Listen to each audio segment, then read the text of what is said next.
consideration means a lot. When I noticed he considered defriending on Facebook, I guess it felt like justice. I've spent the past few days rather lonely, and rightly so for optimal reflection. Your friendship with Kylie is paramount, and I'm glad for any action that will allow it to thrive in its most honest state. I wear the heavy guilt for what must have been some difficult conversations between the two of you this year. Regarding oneself as a bad person is an extremely difficult thing. My weight implied not being a largest wound, but rather that I be a toxic acquaintance, that I cause pain for someone that I admire and care about.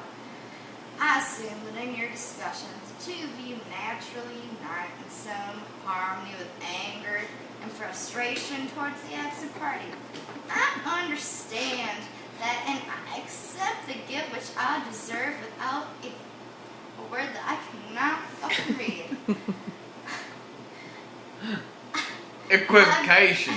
Equivocation. I've not been saintly, but I've exerted no force nor trick to bend anyone's will with these matters. My crime is recklessness, not malice. When the girl that I wanted to kiss drove to my house or invited me into hers to do so, I did not say no. That's recklessness, and that's my crime. I can only hope that in retrospect it becomes clear that there was no overlap in my allegiance. I was not toying with one person while engaging with the other. I'm certain this is little comfort at this point, but it's the best I can say for myself. When scrutinizing my villainy, I only ask that you not mistake me for a puppet master. I did not pursue any course that was not eagerly made welcome to me. I didn't manipulate anyone with a lie. Despite these defenses, I do have shame. And I am ashamed of my diminishing sense of delicacy and decency. I would have Working 9 to 5. I would have known Trying to Kylie make a know that I living. gave an honest effort to her, and I continue to remember us fondly. I think she's marvelous, and I did my best to show that in our conversation. It would be foolhardy for either of you to assume my wayward heart is to blame for my Kylie's demise. What was developing between us is too important to do without. That was clear to both of us. Your and my recent transgressions were crimes of familiarity and locality. I don't immediately feel in my bones how thoughtless it was to Kylie.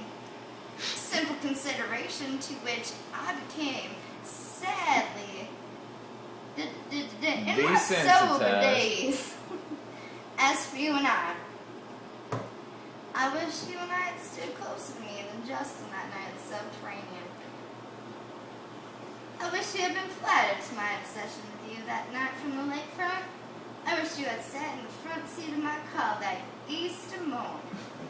You took Colleen to sit there next to me, and I felt something like an excited fool. I was a fan of yours, saw a photograph on that heartbreaking website.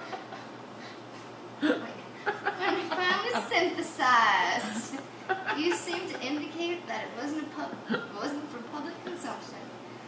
I could only surmise that, where it mattered, you were adverse to the idea altogether. I think, as a defensive measure, I began operating on my head and became curious about someone whose interest would be mutual and apparent. Unfortunately, that candidate was your best friend, and to each of our disappointments, great and justifiable poetry was not written between her and I. It's a mess, and it's my fault.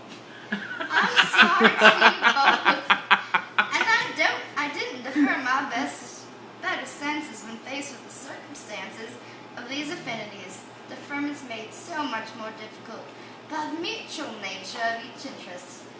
I've been stronger in the past, and I'll work to summon that strength again. However, the smoke clears, and I'll still want to show you my brain and smile at the way you say pajamas.